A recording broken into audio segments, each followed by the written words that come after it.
irmãos, graça e paz, saúde e prosperidade a todos. Graças a Deus, nós estamos juntos mais uma vez para mais uma live com um propósito único de trazer a palavra de Deus ao seu coração, de trazer as verdades, as revelações do céu, o projeto de Deus.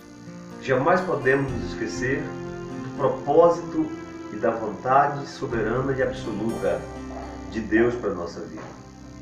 Deus nos dá a honra de mais uma vez estarmos juntos, eu de cá e você de lá, todos num propósito, difundirmos a palavra de Deus, seu reino e os seus princípios.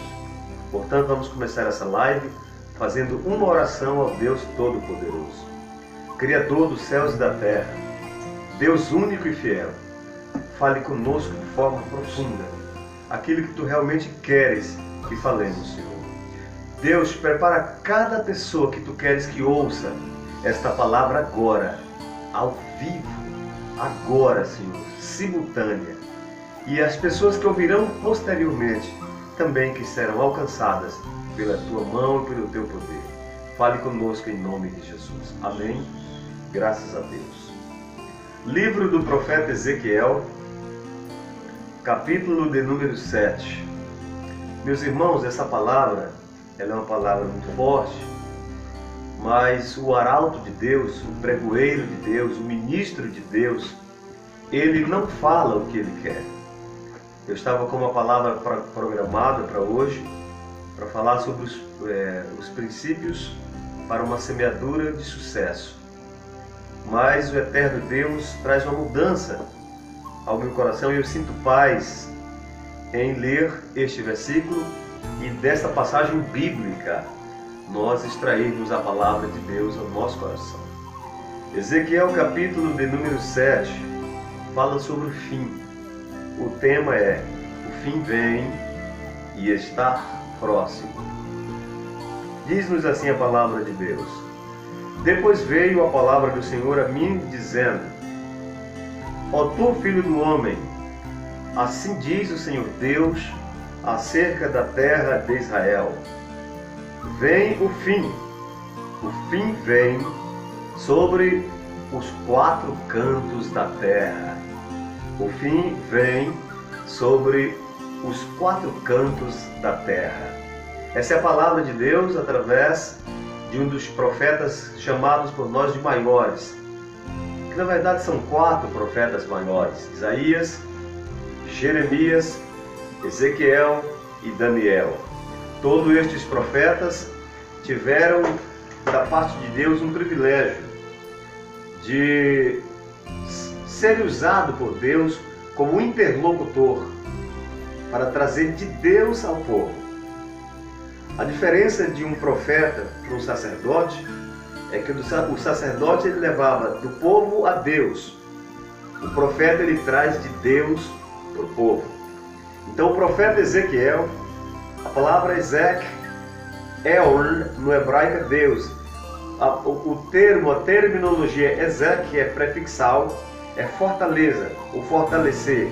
Ezequiel é o Deus que fortalece, é o Deus que fortifica, é o Deus que revigora as forças, é o Deus que dá novas forças, é o Deus que restabelece as forças do fraco.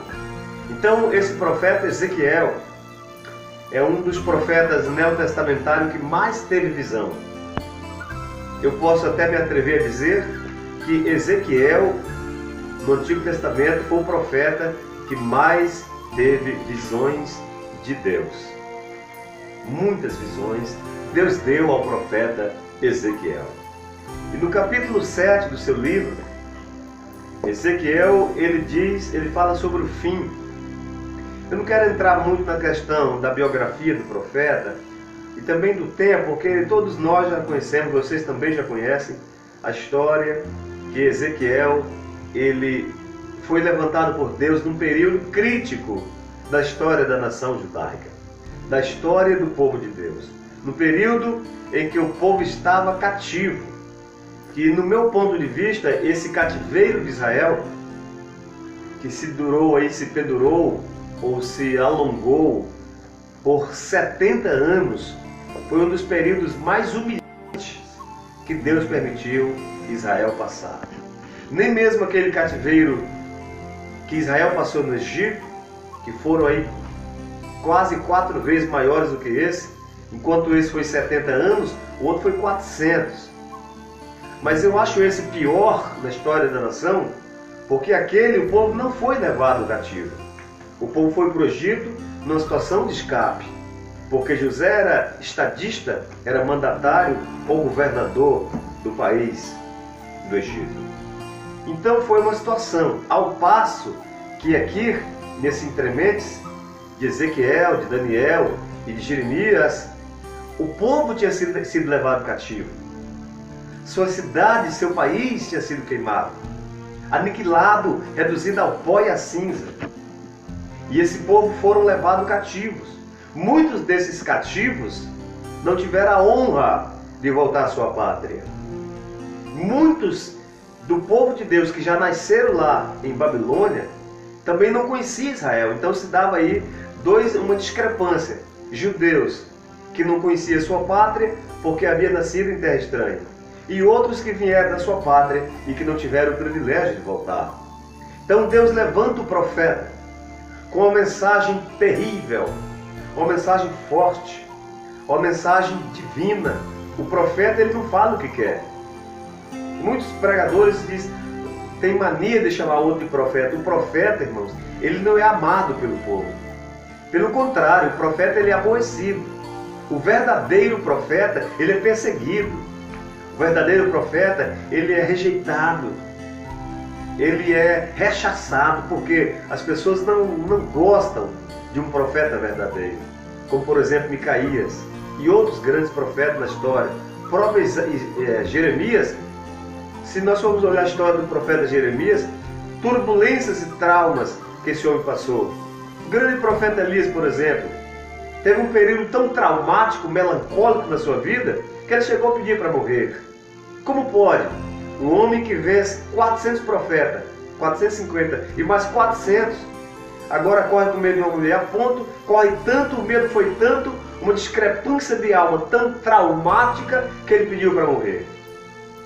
Porque nós somos servos de Deus, mas não podemos esquecer que nós somos humanos. E dentro dessa visão do ser humano, é preciso que se entenda que profeta também tem uma alma, que pastor também tem uma alma, e que isso precisa ser tratado.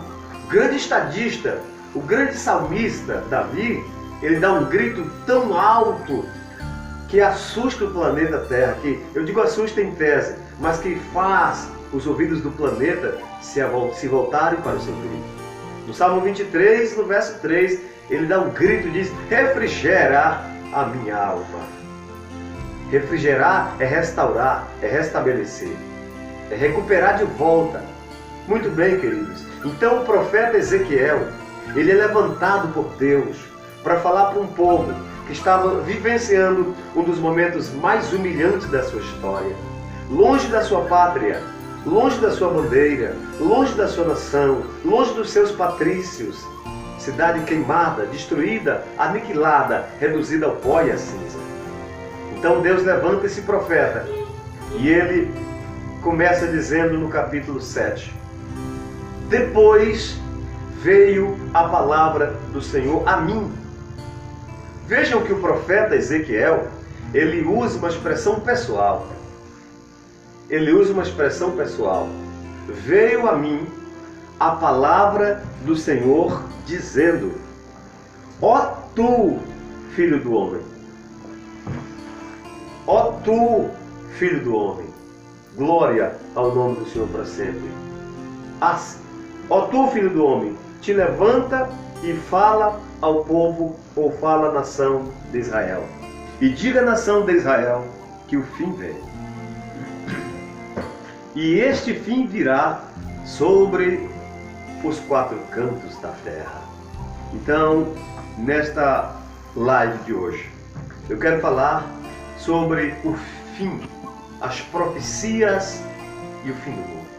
Quero falar sobre o tempo do fim. Pastor, o que é o fim? Nós vamos nesta live eu quero que você redobre sua atenção. Você que é nosso amigo no Face, você que nos ouve através das redes sociais, e você tem prestado atenção que o perfil da nossa mensagem é uma mensagem pastoral, é uma mensagem revelada, não é aquilo que eu programei, que eu projetei, é aquilo que Deus fala ao nosso coração. Porque eu não conheço você, mas o Espírito de Deus conhece você. O Espírito Santo, ele conhece, ele sabe a sua dor, a sua necessidade, e ele sabe do milagre que você precisa. Deus levanta o profeta Ezequiel, dizendo: ó tu, filho do homem, assim diz o Senhor Deus acerca da terra de Israel. O fim vem sobre os 4 cantos da terra. Todas as coisas, senhoras e senhores, ministros do Senhor, tanto no reino animal, no reino vegetal e no mundo animal, tem 3 fases. A primeira fase é nascer, a segunda fase é crescer, a terceira fase é reproduzir. E depois dessas 3 fases, nascer, crescer, reproduzir, aí vem a morte. É assim que acontece no mundo, por exemplo, no mundo das árvores, na natureza. Uma árvore, por exemplo, nasce, ela cresce, reproduz e morre. Assim também é no mundo dos mortais. Os homens, o ser humano, ele nasce, ele cresce, produz filhos e depois morre. É assim: nascer, crescer, reproduzir e morrer. Esse é o curso natural das coisas. Então, dentro dessa ótica do fim, o profeta Ezequiel, ele é orientado por Deus através do seu espírito. Quando Deus falou, ele diz: depois veio a palavra do Senhor a mim, dizendo: ó tu, filho do homem, assim diz o Senhor Jeová, o Senhor Deus, acerca da terra de Israel. O fim vem e virá sobre os 4 cantos da terra. Então, nessa live de hoje, como um profeta de Deus, que verdadeiramente fala o que Deus quer que nós falemos, eu quero falar sobre alguns sinais que credenciam-nos para entender que nós estamos nos últimos momentos da Igreja de Deus na Terra. Os sinais bíblicos, os proféticos, escatológicos, todos estão se cumprindo cabalmente dia após dia. Estamos no mundo, como o capítulo 24 de Mateus fala claro e evidentemente: sinais de guerra, terremotos, de fomes, falsos cristos, de ódio, de mentira, pai contra filho, filho contra pai, reino contra reino e nação contra nação. Tudo isso nós já estávamos divertidos acerca do fim. Mas o profeta Ezequiel está dizendo hoje, no capítulo 7, Deus disse: profeta, diga ao povo que o fim vai chegar sobre os 4 cantos da terra. Não tem para onde correr. Não tem para onde escapar. Não tem outra opção. O fim vai vir e vai pegar todos os mortais. O profeta Isaías, ele foi tão claro quando falou acerca desse tempo do fim. Isaías capítulo de número 24, deixa eu ler aqui a Bíblia para vocês. Olha o que diz o texto sagrado, meus irmãos. Livro do profeta Isaías capítulo de número 24, diz-nos assim: eis que o Senhor esvaziará a terra. Deus vai esvaziar a terra. Eis que o Senhor esvazia a terra e desolará e transtorna a superfície dela, e os moradores ficarão dispersos. É profecia, irmãos. Por quê, meus irmãos? Porque o homem tem quebrado a aliança e os estatutos divinos. Isaías capítulo 24, versículo. Na verdade, a terra está contaminada. Você tem noção do que é contaminado? contaminado, minado, está envenenado. A terra está, na verdade, debaixo de maldição. Na verdade, a terra está contaminada. Qual motivo do planeta Terra está debaixo dessa maldição? Simples. O homem é o único ser, criatura ou criação de Deus, que é capaz de quebrar os princípios e a aliança eterna. Isaías 24, versículo 5 diz assim, na verdade a terra está contaminada por causa dos seus moradores, porque transgridem as leis e violam o estatuto divino, porque mudam os estatutos e quebram a aliança eterna. O homem é capaz, o ápice, o epílogo da criação do eterno, é o único ser capaz de quebrar a aliança eterna, a aliança de Deus. E por isso a terra está contaminada e isso atrai a ira de Deus. Mas Deus está despertando o seu povo. Essa palavra, irmão, não é para passar a mão na sua cabeça. Eu não vim aqui para te mostrar você está ganhando carro, chave de apartamento, chácara, jatinho, não. Eu estou falando para você se arrepender dos seus pecados. Eu estou falando para você criar uma nova natureza, para você pedir a Deus, Senhor, eu preciso nascer de novo. Eu preciso ter um comportamento de servo.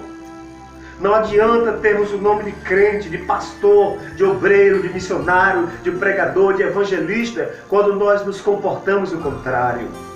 Gente, o céu não é Paris. O céu não é Bangkok, na Tailândia. O céu não é Estocolmo, na Suécia. O céu não é Copenhague, na Dinamarca. O céu não é Washington, nos Estados Unidos. O céu, irmão, é mais distante. Para ir para o céu, meu irmão, só quem passou debaixo do Calvário de Jesus Cristo e quem tem compromisso com Deus e com a sua palavra. Só quem tem a santificação. Carta aos Hebreus diz, segui a paz com todos e a santificação, sem a qual ninguém verá o Senhor. Precisamos dessa Kiddushar Adonai, santidade ao Senhor. Precisamos ser santos. Jesus disse, sejam santos, porque eu, vosso Deus, sou santo. Eu sou santo.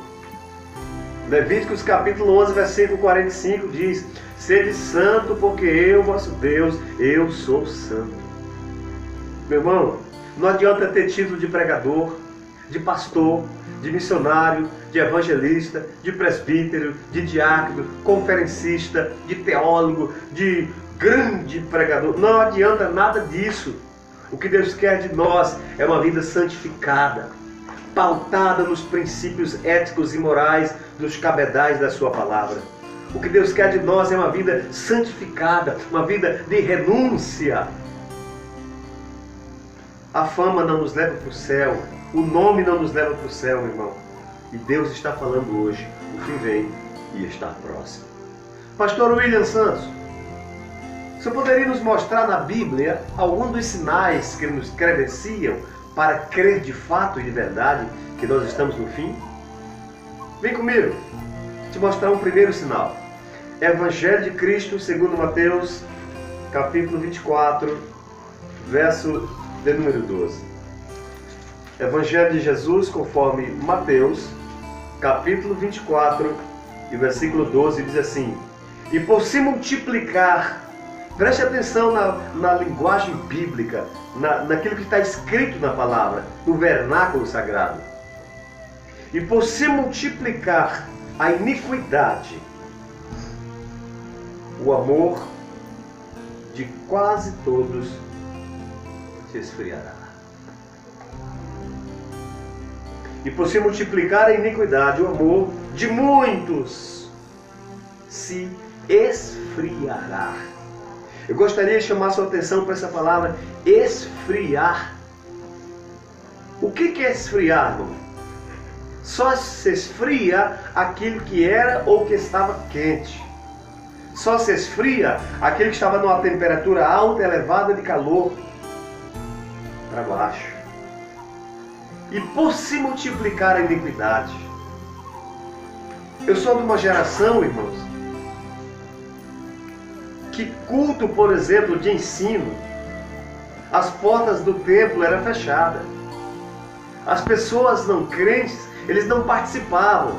Hoje mudaram, é culto da palavra, é culto do ensino. Na nossa época era culto da doutrina mesmo, do lava-roupa, meu irmão. Que crente ia preparado com as costas para apanhar do tronco da cabeça até a sola dos pés. Mas apanhar para ser crente, para ser servo. E por se multiplicar a iniquidade, a proliferação da iniquidade, a proliferação do mal, a proliferação do pecado tem trazido esfriamento do amor.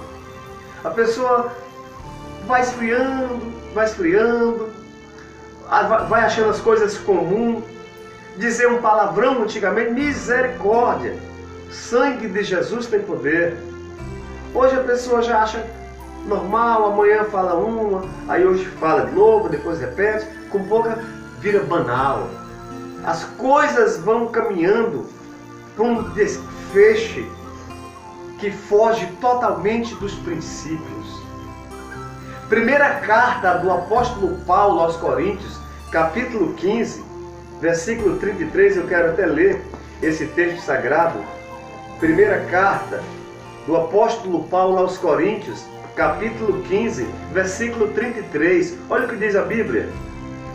Não vos enganeis, não se deixem ser enganados, não vos enganeis, as más conversações corrompem os bons costumes.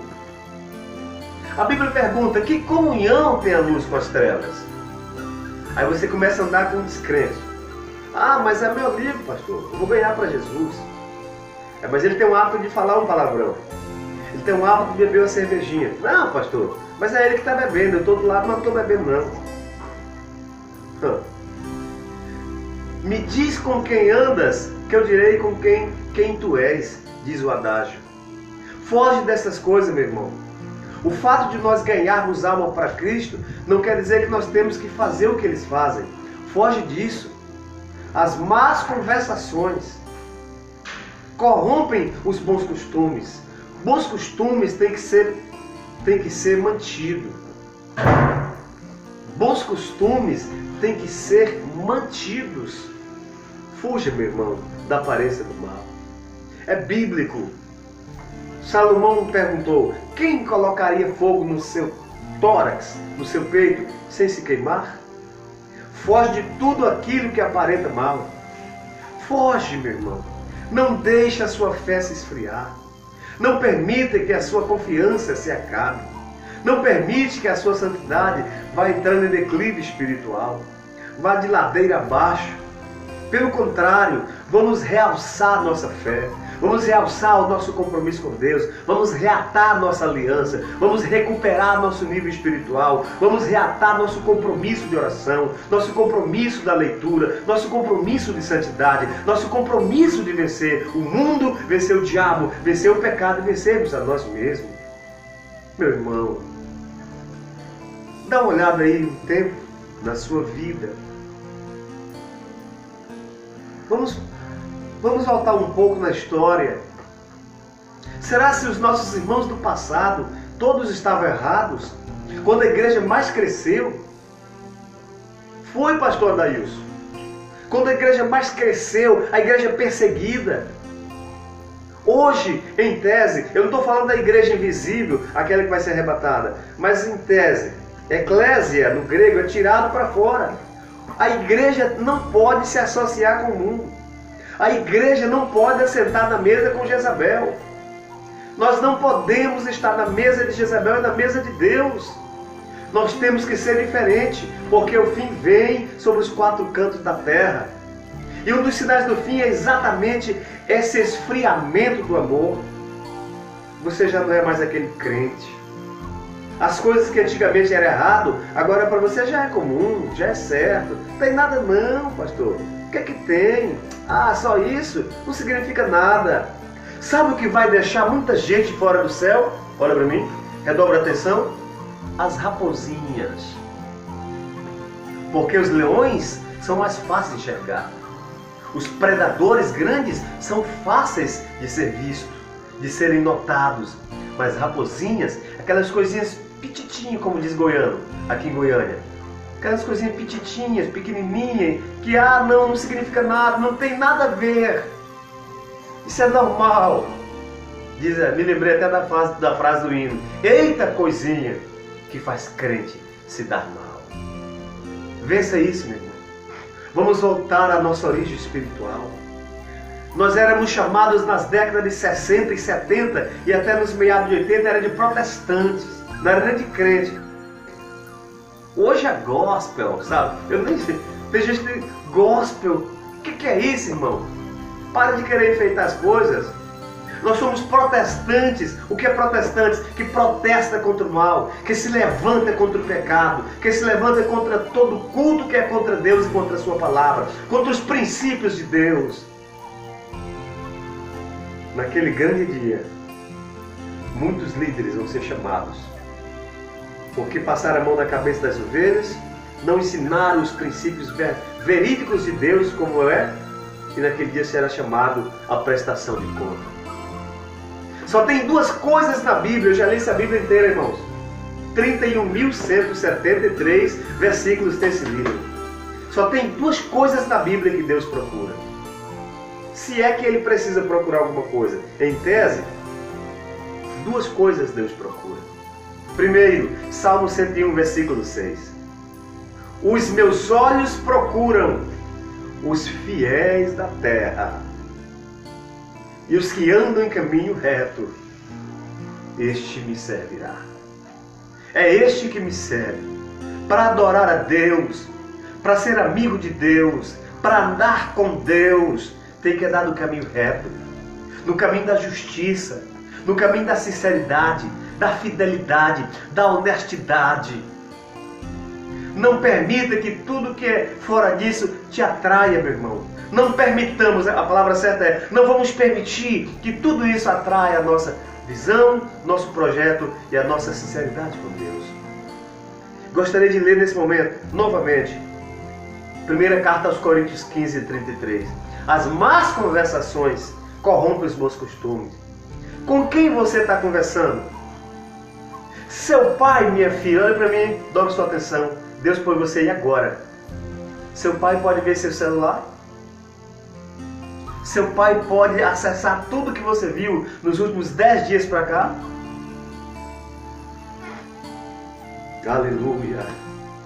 Não adianta termos o nome de crente, a roupa de crente, a Bíblia dos crentes, cantarmos como os crentes, mas naquele dia sermos surpreendidos de ficarmos.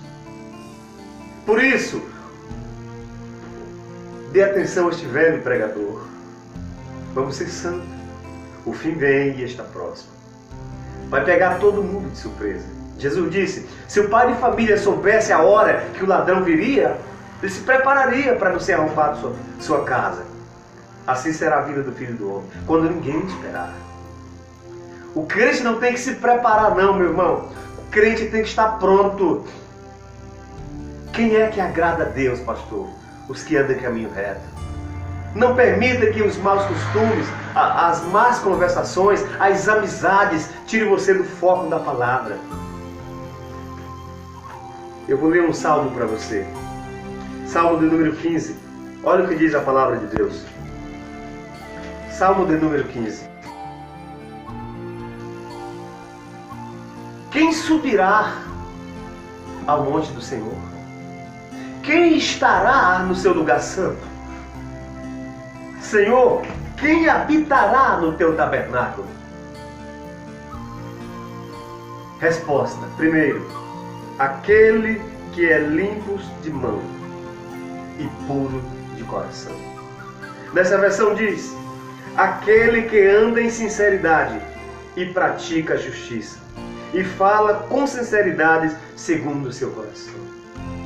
Vamos tirar essas mentirinhas dos nossos lábios. Esses dias o irmão me chegou e disse, pastor, mas tem que ter a mentirinha do gasto. Crente não tem que ter mentira de gasto, irmão. O que o crente tem que pronunciar e verbalizar dia após dia é a verdade. Sabes por quê? Eu vou te dizer. Mateus capítulo 12, versículo 36. A Bíblia diz que toda palavra que sair dos meus lábios, eu vou prestar conta dela no grande dia. Toda palavra. Salomão diz que a vida e a morte está no poder da língua. E quem bem dela utiliza, comerá do seu fruto. O que você está falando? Meus irmãos, a palavra é esta. O verdadeiro homem de Deus que te ama, o verdadeiro pastor que tem amor pela sua alma, ele vai te avisar disso. O verdadeiro profeta, ele não vai ficar tapeando você não. Ele vai te falar, se conserte. Põe a sua vida no altar. Voltemos ao jejum, voltemos à oração, voltemos à santidade de Deus. Deus levantou um profeta menor chamado Joel. E o profeta Joel, no capítulo 3, versículo 10, para você que está botando desculpa dizendo, eu ando meio fraco, pastor, eu estou sem força, eu estou meio desanimado. Pois escute que Joel capítulo 3 e versículo 10 diz, digo fraco, eu sou forte. Porque se tu te mostrares frouxo no dia da angústia, tua força será pequena. Deus não te chamou para desistir. Deus não te chamou para voltar do meio da estrada. Deus não te chamou para nadar e morrer na praia. Deus te chamou com propósito. Deus te chamou, irmão, porque Ele te ama. Porque Ele tem compromisso com você. Ele enxergou em você um valor que ninguém enxergava. Ele viu em mim, Ele viu em nós, Ele viu no seu povo algo extraordinário que nenhum ser humano viu. Ele viu. Portanto, vamos valorizar o que Deus nos honrou, o chamado de Deus. Não permita que essa proliferação do mal, não permita que essa disseminação do erro, do pecado, das coisas fáceis venha confundir sua mente a ponto de você deixar de fazer o certo e fazer o errado. A Bíblia pergunta, quem subirá ao monte do Senhor? Aqueles que são limpos de mão e puros de coração. Quem subirá ao monte do Senhor? Sabe quem subirá? Os pacientes. Tiago diz que o lavrador espera pelo fruto, até gozar dos primeiros frutos. Assim também os pacientes, que esperam pacientemente a vinda do Senhor Jesus. Sabe quem vai subir, meu irmão? Aqueles que perseverarem até o fim. Mateus 24. E por se multiplicar a iniquidade, o amor de quase todos se esfriará. Mas no versículo 13 diz, mas aquele que permanecer até o fim, este será salvo. Dobre sua atenção, meu pregador. Olha para mim. Deus te deu um status. Deus te deu um nome. Deus te deu um privilégio. Porque ser pregador do Evangelho é o maior privilégio que um homem pode ter nessa terra. Deus te colocou no meio dos príncipes. Deus te deu roupas novas, sapatos de marca, perfumes caros importados. Você não se deve, nem eu, nos dar o luxo de falar coisas só para agradar o povo. Fale não que agrade o povo, mas fale o que sare o povo. Fala o que Deus quer que o povo ouça, como ela é. Não existe outra opção, ou é céu ou é inferno. Lendo essa Bíblia, eu não encontrei outro caminho. Só existem dois. Um vai para cima e o outro é para baixo. Isso está clássico em Provérbios de Salomão, capítulo 15, e versículo 24. Para o sábio, para o entendido, o caminho da vida é para cima, a fim de se livrar do inferno que está para baixo. A palavra Geena no grego, ou Seol no hebraico, ou Hades no grego, o tártaro mais profundo do inferno. O inferno existe, irmão. Jesus falou 57 vezes sobre o inferno. Não existe outra opção. Ou nós somos crentes para orar para o céu, ou nós vamos perder tempo aqui na terra, ainda correndo o risco de ir para esse lugar imundo, chamado de Hades no grego, que é o lugar da punição eterna. Onde o bicho não morre e o fogo não se apaga. Eu quero encerrar essa live eu gostaria que você dobrasse a sua atenção. Filho do homem, te levanta e abre os teus pulmões. Usa os teus pulmões, abre os teus lábios e eu te encherei. E grita sobre os 4 cantos da terra e diga-lhe, o fim vem sobre os 4 cantos da terra. Um dos primeiros sinais do fim é esse esfriamento do amor. Mas tem um outro sinal terrível que eu quero mostrar para vocês, que nos credencia e que nos mostra que tudo está pronto. Segunda carta do apóstolo Paulo a Timóteo. 2 Timóteo capítulo 3. Glória a Deus para sempre. Segunda carta a Timóteo 3, a partir do 1. Redobre sua atenção. Você que me ouve aí do Pará, da França, Estados Unidos, da África, Gana, aonde você estiver, no Panamá, na Guiana Inglesa, Francesa, Guiana Holandesa, onde você estiver no planeta, ouvindo agora e que vai ouvir depois, escute. Esse é o segundo sinal que nos mostra evidentemente a vinda do Senhor Jesus. Isso aqui parece mais uma frase do jornal de maior circulação da França, Le Monde. Isso aqui que eu vou ler agora parece mais uma frase do maior jornal da Inglaterra, Financial Times. Isso que eu vou ler agora parece mais um destaque no primeiro jornal, The New York Post, dos Estados Unidos, ou El Clarín, da Argentina, ou 0 Hora de Porto Alegre, ou Globo, do Rio de Janeiro. Que frase é essa, pastor? Redobre a sua atenção. Escute. Sabe por isto, Timóteo, que nos últimos dias, sobrevirão tempos difíceis. Sobrevirão tempos trabalhosos. Por quê? Primeiro, porque os homens serão amantes de si mesmos.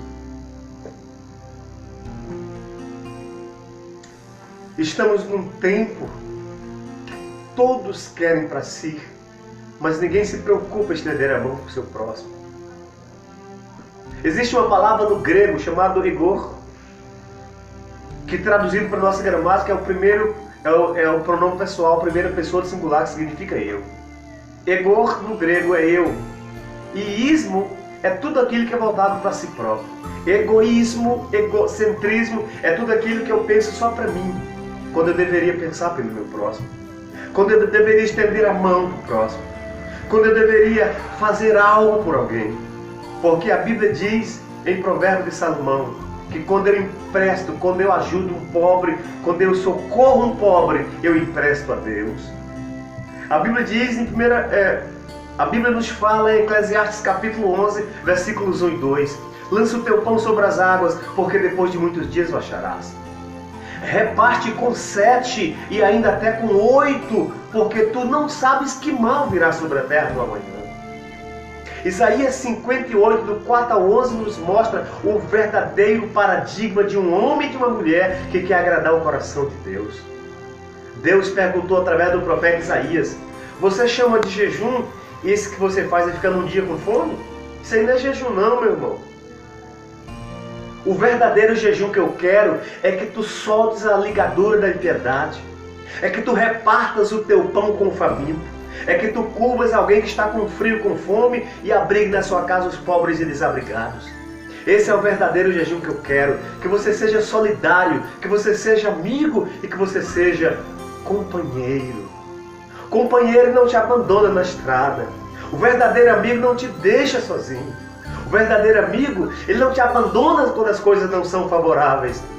O verdadeiro amigo, ele se empenha para você ser abençoado. Só um verdadeiro amigo se empenha quando todos te abandonam. O verdadeiro amigo vai lá e te levanta do pó, do vale, e diz: meu amigo, conte comigo, eu estou aqui. O amigo verdadeiro não joga flores, mas tira os espinhos quando você se machuca. Redobre sua atenção. Sabe por isso, Timóteo, que nos últimos dias sobrevirão tempos difíceis. Está aqui. Porque os homens serão egoístas, porque os homens serão amantes de si mesmos, avarentos, amor ao dinheiro excessivo. Deus não proíbe o homem ganhar dinheiro, mas Deus proíbe e não quer é que o dinheiro ganhe o homem. Quando eu ponho o dinheiro acima de Deus no meu coração. Presunçosos, soberbos, blasfemos, desobedientes a pais e mães, ingratos e profanos, sem afetos natural, irreconciliáveis, caluniadores, incontinentes, cruéis e atrevidos, sem amor uns para com os sem amor para com os bons, traidores, obstinados, orgulhosos, mais amigos dos prazeres do que amigos de Deus. Porventura, irmão Flávio Liz e pastor Adails, que está aqui agora, toda a equipe, toda a produção do nosso sistema, e você que me ouve aí nas redes sociais, porventura esse aqui não é um retrato pintado desse planeta, desses dias em que vivemos? Amantes de si mesmos, egoístas, avarentos, presunçosos, arrogantes, soberbos, desafeiçoados, desatinados, amigos dos prazeres do que amigos de Deus, cruéis e atrevidos, inimigos do mal. Esse é o retrato dessa geração. E este é um sinal do fim. Pai não respeita filho, filho não respeita pai. Pai dá um conselho, filho não está nem aí. Marido diz, não vai, se tu não é meu dono, você não manda em mim. Eu gostaria de dizer nessa hora, todo crente que se preza e que quer morar no céu, devia fazer o curso de autoridade e submissão do pastor Watchman Nee. O que tem de gente amaldiçoado sem saber, porque quebra princípios morais e éticos e espirituais e não sabe que estão quebrando. E toda pessoa que quebra princípio, ele está fadada à maldição. Você pode ter 200 anos e o seu pastor pode ter apenas 10. Mas se ele falar, não é para ir, ele tem uma autoridade delegada sobre você. Quando ele diz não vai e você vai, você está debaixo de maldição, porque você quebrou um princípio de Deus, um princípio de autoridade que está sobre você. Ah, mas meu pastor é tão jovem, eu já sou de idade, como que ele pode mandar em mim? Não é que ele está mandando em você, mas é que ele tem uma autoridade delegada sobre a vida dele. Se você ler Êxodo capítulo 3, você vai ver claramente. E Moisés levou o rebanho para trás do deserto e chegou a Horebe, o monte de Deus. Não foi o rebanho que levou Moisés. Não foi o rebanho que tomou a decisão de ir. Rebanho de Deus, ovelha de Deus não toma decisão sozinha, sem a liderança do seu pastor. Honre o seu pastor, meu irmão. Respeite o ministério do seu pastor. Respeite a esposa do seu pastor. Respeite a família do seu pastor. Porque eles velam pela sua alma como quem há de prestar conta por ela. Ovelha que obedece ao líder é ovelha abençoada por Deus. Porque o princípio da obediência é o princípio de todas as chaves do céu. Tanto é que o profeta disse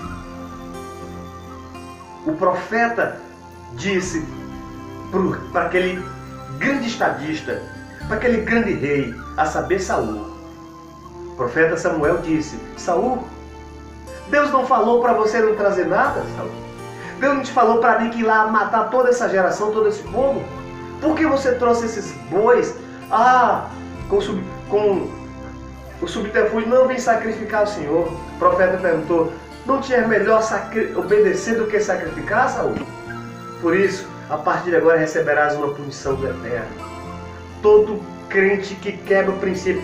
Irmão, se o marido, por exemplo, dizer, minha esposa, eu vou ali na rua, eu vou dizer, não é para você sair de casa. Isso não é autoritarismo, machismo, não. Você pode até sair e ganhar 200 almas, mas você quebrou um princípio e você está fadado a uma maldição. Porque o seu marido é a autoridade espiritual acima de você. O pai é a autoridade máxima sobre o filho. Depois de Deus, o pai e a mãe têm toda a autoridade sobre o filho. É por isso que o segundo mandamento com promessa é esse. Honra o teu pai e a tua mãe, se tu quiseres ter dias longos na terra. Filho que desonra pai e mãe, os dias dele são encurtados na terra. E eu finalizo. Princípios do fim. Jesus sentou no Monte das Oliveiras e começou a pregar. E antes que ele começasse o sermão, os discípulos chegaram e falaram: Senhor, diga-nos quando sucederão todas estas coisas e que sinal haverá da tua vinda? Sinais da sua vinda: proliferação do mal, esfriamento do amor. Proliferação do mal, os homens amantes de si mesmos, avarentos e egoístas. Próxima live eu quero mostrar para você, meu irmão. Eu vou continuar falando sobre sinais do fim, porque não tem como falar tudo numa live. Hoje nós falamos de 2 sinais. Esfriamento do amor. Eu quero pedir para a minha equipe trazer agora, por favor, que chegou, já nós vamos estar no altar da intercessão. Nós estaremos orando a Deus pela sua vida. E se você que gosta de coisa séria, palavra de Deus verdadeira, compartilhe essa mensagem. Compartilhe, porque tem muita gente achando que as coisas é muito fácil. Que ser crente, a pessoa aceita. Hoje nós estamos numa época, pastor Adailson, a pessoa aceita Jesus ontem e já quer ser pastor hoje. Não sabe nem a cor da capa da Bíblia. Não sabe nem o que diferenciar o que é doutrina, o que é princípio, o que é costume. As doutrinas pentecostais, as doutrinas fundamentais. Não sabe nem o que é isso. Confunde doutrina com costume. Não, meu irmão. Eu fiquei 17 anos na fila para ser pastor.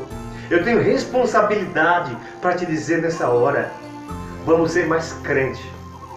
O profeta Ezequiel foi levantado por Deus dizendo: Deus disse: tu filho do homem, te levanta e diz para a terra de Israel: o fim vem sobre os 4 cantos da terra. Hoje nós falamos sobre 2 sinais: o esfriamento do amor e a proliferação do mal. Muita gente que era crente, temente, hoje já perderam o temor. Hoje já estão mais longe, mais fracos. E Satanás vai ganhando espaço por isso. E Satanás vai ganhando espaço na mente. O nosso campo de batalha é a nossa mente. Se na sua mente você estiver frustrado, nada dá certo. É por isso que Paulo, escrevendo na sua carta aos Coríntios 3, versículo 12, ele diz: tenha ousadia no falar. Tenha ousadia no falar. Fale coisas positivas, meu irmão. Filipenses 4:8, Paulo disse: tudo que é honesto, tudo que é amável, tudo que é puro, tudo que é verdadeiro, se há alguma virtude, é nisso que você tem que ocupar sua mente.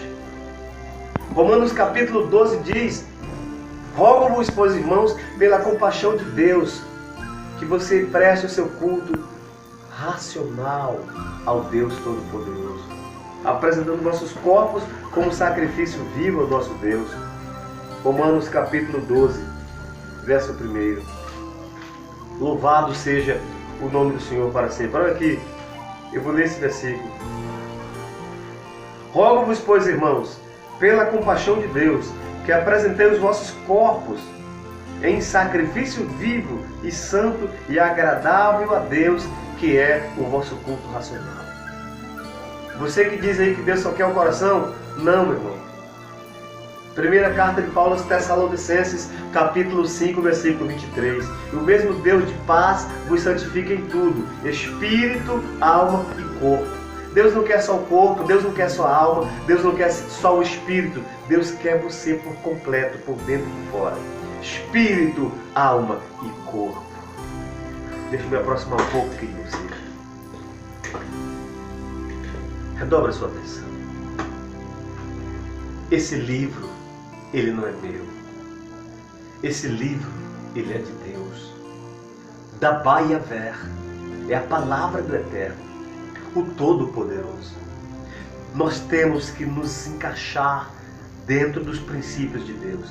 Andarão 2 juntos? Amós pergunta. Se não estiverem de acordo? Nunca. Como é que eu quero andar com Deus se o meu amor está no mundo?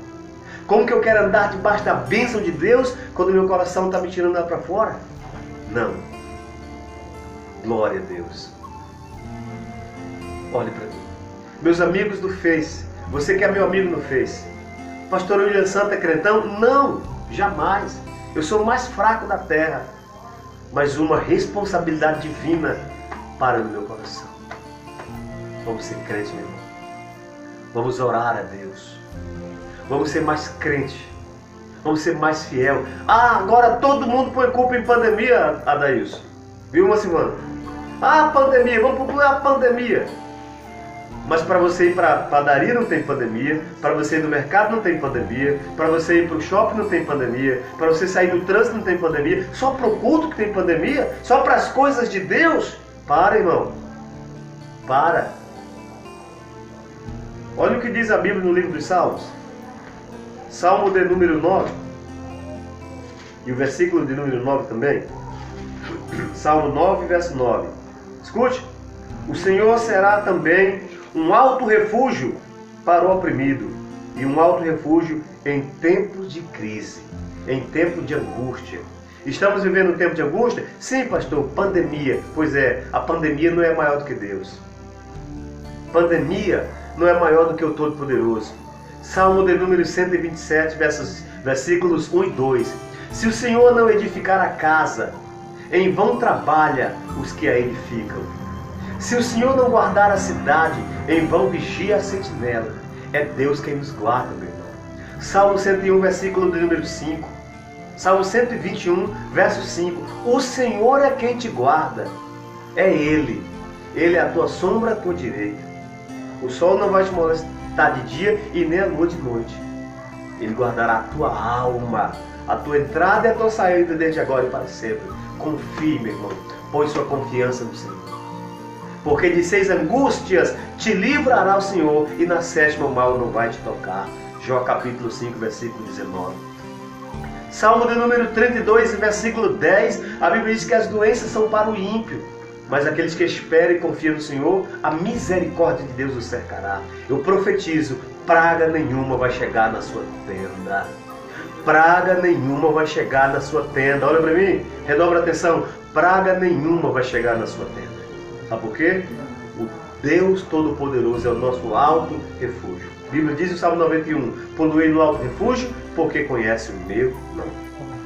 Que Deus nos abençoe, que Deus nos guarde, que Deus nos ajude. Preste atenção, vamos ser mais crentes. Ó tu, filho do homem, levanta-te e diz, o fim vem sobre os 4 cantos da terra. Eu finalizo essa live com esta pergunta. Estás tu preparado? Tu estás pronto? Será se o pastor William Santos está pronto para o fim? Se Jesus nos chamar agora, aonde estaremos? Em que eternidade estaremos? Com Deus ou sem Deus? Estaremos na eternidade com Cristo ou sem Cristo? Meu irmão, o fim vem e está próximo. Deus nos abençoe, em nome do Senhor Jesus. Vamos agora, mais uma vez, vamos falar com Deus. Nosso Deus, nosso Pai, Criador dos céus e da terra. Pai, neste momento, eu quero te louvar e te render graça. Meu Deus, e te louvar por todas estas vidas que estão ouvindo a sua palavra. Deles que ouviram, passaram, vão ouvir depois, e outros que ainda vão ouvir no futuro, daqui um dia, daqui 2, daqui uma semana, daqui um mês, daqui 10 anos, se o Senhor não tiver voltado, daqui 50 anos, meu Deus, essa mensagem vai estar no ar. Que aonde a minha voz possa chegar, sob a liderança do Teu Espírito, as vidas possam ser saradas, os enfermos sarados, os fracos fortalecidos, os desalentados fortificados, os fracos restaurados e os tristes, Pai, recuperados pelo Teu amor e pela Tua graça. Eu declaro o milagre, a bênção de Deus na sua vida, em nome de Jesus. Onde você está aí, diga glória a Deus. De cá e você de lá, e juntos estaremos com mais um maná da parte de Deus. Deus abençoe a todos e até lá. Um forte abraço. Que a graça e a paz do Senhor Jesus, o grande amor de Deus, nosso Pai, a comunhão e as consolações do Espírito Santo sejam com todos. E todos digam amém. Graças a Deus.